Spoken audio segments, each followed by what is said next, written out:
Dixo Daily presenta El Viernes Negro de Sheinbaum, que destruye su discurso de pruebas. En un día se enteró de que la UIF de México había congelado hace una semana las cuentas de Rocha, de su familia y del senador Insunza. Se enteró hoy que el general que hacía de secretario de Seguridad Pública de Rocha en Sinaloa se había entregado a las autoridades de Estados Unidos en Arizona para luego cantar como Pavarotti, y ya es vecino de celda de Maduro en Nueva York. Y por si fuera poco, el New York Times la agarra patadas en el suelo con un artículo que describe desde tierra cómo funcionaba la relación de Rocha con el cártel y otro artículo que revela la prioridad del Departamento de Justicia de Estados Unidos para señalar a funcionarios mexicanos como colaboradores del narcoterrorismo. Alguien que vea por favor por la salud física y mental de la señora, porque esto va más allá de lo que cualquier abogado defensor del narcopartido como ella podría soportar. De eso se trata el episodio 474 de Factor Kaiser. Antes, te quiero pedir unos cuantos segundos para hablarte de dos cosas muy importantes: la comunicación independiente y libre y la creación de comunidades solidarias como esta. Factor Kaiser es un experimento en tres sentidos. Primero, queremos probar que no se necesitan millones, foros enormes y caros, producciones gigantescas y el respaldo de intereses político-económicos para comunicarle a los mexicanos lo que sucede en el país y fuera del país. Se puede hacer desde un pequeño foro como este, en mi oficina, con buen contenido, serio y documentado, objetivo y veraz, que llega a más de 250,000 personas en promedio cada semana, solo aquí en YouTube, a los que se suman decenas de miles de personas más que no se escuchan en todas las plataformas de podcast. Segundo, queremos probar que este esfuerzo constante, disciplinado y objetivo de comunicar la verdad con datos duros y sustento puede influir directamente en la conformación de un nuevo tipo de ciudadanía, más despierta y más consciente como tú. Y tercero, queremos probar que se puede vivir, crecer y se puede financiar este proyecto a través de la generosidad del propio público, que ayuda a mantener la libertad y la independencia al comunicar, pero también que esta misma comunidad solidaria puede ayudar por esta misma vía a los niños con cáncer de Oaxaca a través de la organización Con Causa, a quienes la comunidad solidaria de Factor Kaiser les envía directamente el 20% de todas las inscripciones a la sección Ciudadano Comprometido. Sé parte activa de este experimento ciudadano. Únete y ayuda. información, política, datos duros, análisis y opinión. Factor de cambio con Max Kaiser. Factor Kaiser. Yo creo de verdad que alguien debería de ocuparse de la salud física y mental de la Prasadanta con A. Estos últimos 2 meses han sido de pesadilla, pero esta última semana ha estado para volver loco a cualquiera que pretenda ser un buen abogado defensor de un narcopartido como ella. Que si la CIA mató a unos narcos fuera del Chaifa, luego el director de la DEA la amenaza de que Rocha es solo el principio, Trump vuelve a decir que México está dominado por los narcos, y la revista Proceso revela que el ejército ayudó a Rocha Moya a escapar en helicóptero del Palacio Presidencial en esta semana. Una locura. Ya con eso era suficiente para provocarle un infarto a cualquier abogado defensor de un narcopartido como ella. Pero que llegue el viernes. Y como dicen en mi pueblo, ya éramos un chingo y parió la abuela. Primero, 2 artículos bomba del New York Times que te voy a sintetizar y a platicar. Luego, se entera la científica que nunca tiene conocimiento de nada que Rocha, su familia y el senador Insunza ya les congelaron sus cuentas. ¿En Estados Unidos? No, ni madre. Aquí, la UIF de México. Y luego, a eso de las 11:45 de la mañana, Carlos Loret suelta la bomba mayor de la semana. Cito: el general Gerardo Mérida, exsecretario de Seguridad de Sinaloa, pactó con el gobierno de Estados Unidos entregarse. Llegó a Hermosillo, Sonora, y de ahí viajó a la frontera para cruzarse por Nogales, Arizona. Me lo revelan fuentes de alto nivel. Cierro la cita de Loret. Un general del ejército mexicano, que era secretario de seguridad de Rocha Moya en Sinaloa, y era uno de los 10 acusados, dijo: chingue su madre, más vale ser el primero que raje y no el que pague todos los platos rotos. Y así, tú y yo Vamos a pasar un fin de semana gozando el sufrimiento del narcopartido Morena. A ver, vamos un tema a la vez. Primero, el congelamiento de cuentas que la científica sin conocimiento desconocía. Sí, científica sin conocimiento es una paradoja enorme, pero pues sí la tienen de presidenta. Mientras en la mañanera de hoy volvía a exigir pruebas, lo que queremos son pruebas. Se enteraba, por una pregunta de uno de los paleros a sueldo que estaban ahí en el salón, que la UIF le había echado a perder su discursito de no hay pruebas. Gracias a una nota del periódico El Universal de las 11 a.m. de hoy, nos enteramos de que fuentes directas del sector bancario confirmaron a El Universal el bloqueo de cuentas bancarias al gobernador con licencia de Sinaloa, Rubén Rocha Moya, y a sus familiares, así como al senador de Morena, Enrique Insunza, acusados por Estados Unidos de nexos con grupos criminales. Según las fuentes consultadas por El Universal, desde el pasado 6 de mayo llegó la notificación de la Unidad de Inteligencia Financiera, la UIF, a las instituciones financieras del país. Durante la conferencia matutina de este viernes 15 de mayo, dice El Universal, la Prasadanta CONA dijo que desconocía si la UIF congeló las cuentas de los funcionarios. Cita el periódico a la Prasadanta CONA en su mañanera de hoy. No tenía conocimiento y no lo pregunté. No tengo mayor conocimiento. Le vamos a pedir que informe si es que hubo algo de eso. No tengo el conocimiento en particular de la UIF. La UIF es un área que es técnica, digamos. Si encuentra alguna irregularidad, pues procede. Entonces puede informar a su momento. Precisó la mandataria CONA esta mañana. Es decir, la científica CONA nunca tiene conocimiento de nada. Una científica sin conocimiento de nada. Qué paradoja, ¿no? Y así, la UIF dejó a la señora que hiciera el ridículo durante más de una semana, pidiendo pruebas, mientras ellos ya sabían que sí había pruebas, y entonces mandaron el oficio al sistema financiero. De locos, ¿no? La señora es responsable de todas sus tonterías, no tengo duda, pero neta, nadie de su gobierno la quiere, ni la cuida, ni la respeta. Si desde el 6 de mayo la UIF notificó a las instituciones financieras del congelamiento de cuentas, quiere decir que los señores de la UIF tienen 9 días escuchando a la Prasadanta CONA hacer el ridículo pidiendo pruebas, mientras ellos daban por hecho que sí las había y congelaban las cuentas. La señora es como Mandibulín de la política. Nadie la respeta. A ver, si no eres generación X para arriba, vas a tener que buscar en YouTube un video de Mandibulín diciendo nadie me respeta.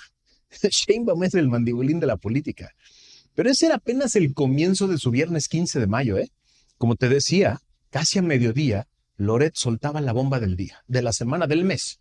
Uno de los 10 acusados en la corte de Nueva York se entregó en Arizona y ya está registrado como vecino de celda de Nicolás Maduro en el centro de detención de Brooklyn, según reporteros especializados. Yo lo estoy disfrutando un chingo. Si pactó entregarse y los gringos aceptaron, es porque le prepararon ya el escenario para que cantara como Pavarotti, respecto de todo lo que hizo y todo lo que sabe. Esas áreas que va a cantar se van a escuchar hasta Palenque. Pero ahí no acaba el viernes de la pesadilla de la señora. Yo te iba a platicar de un artículo bomba del New York Times que fue publicado en su página de hoy a las 5 de la mañana por la periodista Paulina Villegas, que según dice el artículo, reporta desde Culiacán, Sinaloa. Pero mientras estaba escribiendo este guión, el del episodio de hoy, el New York Times, como queriendo patear a Sheinbaum en el piso, publicó a las 10:57 a.m. un segundo artículo que es todavía peor. Para que no tengas que suscribirte al New York Times, te voy a platicar los dos artículos, las partes más importantes. De verdad valen muchísimo la pena. Empiezo con el de Paulina Villegas. Cito algunos de los párrafos más brutales. Va. El pacto con las autoridades funcionaba así, dijeron miembros del cártel. Las palabras en clave despejaban el camino para que las drogas y las armas pasaran sin obstáculos por los controles de seguridad. Se daban los nombres de los rivales a los agentes de policía, quienes los detenían y entregaban a sus enemigos. Y a veces, hombres armados del cártel se unían a las redadas policiales. Imagínate eso. Sigo la cita. Durante años, una arquitectura invisible de protección dentro de varios niveles del gobierno mexicano permitió al cártel de Sinaloa operar a plena vista, según me dijeron varios miembros de la organización criminal. Ese sistema contribuyó a que el cártel se convirtiera en una de las organizaciones delictivas más poderosas del mundo, traficando con fentanilo por valor de miles de millones de dólares a través de la frontera estadounidense. Incluso, cuando los principales líderes del grupo fueron abatidos y una guerra interna dividió a la organización. Sigo con la cita, es importantísimo. El mes pasado, días después de que se develara una acusación estadounidense contra varios funcionarios mexicanos, hablé con 4 operativos del cártel, quienes accedieron a hablar sobre cómo el cártel de Sinaloa trabajó con políticos y miembros de las fuerzas de seguridad y el ejército en los últimos años. Sigo con la cita. A pesar de las más de 200 denuncias documentadas de intimidación armada, robo de boletas y secuestros de candidatos, las autoridades electorales, locales y federales, desestimaron en ese momento de crisis en 2021, como una serie de incidentes aislados y confirmaron formalmente la victoria de Rocha. Brutal esto. Sigo con la cita. 3 de los operativos con los que hablé dijeron estar vinculados a la facción de los Chapitos del cártel de Sinaloa. Uno dijo que estaba relacionado con la facción contraria, los Mayos. No facilitaron sus nombres completos y hablaron bajo condición de anonimato, por temor a represalias de las fuerzas de seguridad y de sus propios jefes. Sigo con la cita de Paulina Villegas en el New York Times. Uno de ellos es un alto miembro del cártel que ha hablado conmigo varias veces por mis reportajes. A otro lo conocí en una casa de seguridad del cártel llena de hombres armados. Hablé con un tercero en un lugar que he usado en el pasado para reunirme con contactos del cártel. Y con una cuarta persona después de que esa red de contactos me presentara. Las entrevistas y el trabajo de investigación que hice para este reportaje, incluida la confirmación de algunos detalles de los relatos de los operativos del cártel, demostraron que conocían a fondo el funcionamiento interno del grupo. Cierro por un momento la cita. Esto, queridas amigas y amigos útiles y felices de la resistencia, se llama periodismo de investigación. Ese al que le tienen terror en el narcopartido Morena. Sigo con la cita. Sus descripciones de las redes de protección en las que participaban el cártel y las autoridades locales fueron corroboradas por expertos, antiguos funcionarios y pruebas de casos penales previos. Cierro esta parte de la cita por un momento. A ver, esto lo sabían todos los sinaloenses. Pero más importante, lo sabía claramente el corruptor de Macuspana, el presidente López, y lo replicaba en otros estados para ganar elecciones. Sigo con la cita. En Sinaloa, 3 de los operativos del cártel con los que hablé dijeron que la forma más consistente de protección procedía de las fuerzas policiales locales y estatales, que actuaban como colaboradores confiables. Los agentes realizaron detenciones selectivas, siguieron la pista de rivales y los entregaron a sus enemigos. Y en algunos casos, participaron directamente en operaciones del cártel, según dijeron los operativos. A veces, dijo un operativo, los propios miembros de los cárteles se unían a las redadas oficiales de la policía, vestidos de uniforme, con el fin de cometer delitos para las fuerzas del orden. Imagínate, y están tratando de enjuiciar políticamente a Maru Campos porque supuestamente permitió un operativo con personas de autoridades norteamericanas. A ver, voy a seguir con la cita de Paulina Villegas del New York Times. Uno de los operativos que entrevisté, un joven de 22 años de Culiacán, capital de Sinaloa, describió cómo a los miembros de menor rango se les daban nombres de rivales que debían dinero, que eran sospechosos de ser soplones o que habían traicionado a la organización, y se les ordenaba que les pasaran esos nombres a los agentes y mandos policiales. Dijo que los funcionarios municipales y estatales también avisaban con antelación al cártel de operaciones militares importantes, sobre todo en zonas rurales y ranchos donde se reunían los líderes del cártel o donde funcionaban laboratorios de droga. Con tanta protección, dijo con una leve sonrisa, pues haz de cuenta que uno se siente Rambo o tipo John Wick. Eso dijo el entrevistado de Paulina Villegas. Sigo con la cita. También dijo que hace un par de meses oyó por la radio que un alto miembro del cártel había quedado atrapado en un tiroteo con el ejército. Otro integrante del cártel le dijo más tarde que la policía estatal había intervenido, escoltando al hombre para que pudiera escapar.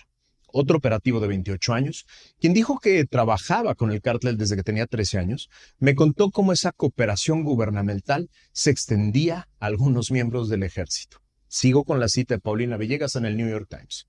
Explicó que, en los puestos de control, los soldados dejaban pasar a los miembros del cártel con drogas o armas cuando daban las palabras en clave rotativas verde, R8, Delta, por ejemplo, para verificar su afiliación.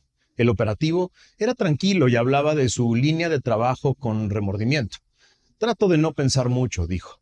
Me arrepiento de todo. Ojalá y nunca hubiera entrado a esto ni a esta vida. Cierra la cita. Y yo sigo con la cita del artículo de Paulina. Dijo que comprendió la profundidad de la protección que el cártel recibe de las autoridades hace unos 2 años, cuando su jefe perseguía a una persona que le debía dinero al grupo. El aviso llegó a estaciones de autobuses, pasajes, puestos de control y al aeropuerto. Recibió una llamada de un empleado del aeropuerto. El objetivo: acababa de comprar un boleto a Tijuana. El operativo dijo que fue al aeropuerto, donde lo detuvieron unos soldados. Tras un breve intercambio, se limitó a decir 2 palabras: la chapiza, y lo dejaron pasar. Se acercó al objetivo, lo tomó del brazo y le mostró la pistola que llevaba bajo la chamarra. Los operativos del cártel también describieron un sistema de soborno sofisticado que se extendía por varios niveles de gobierno y por partes del ejército.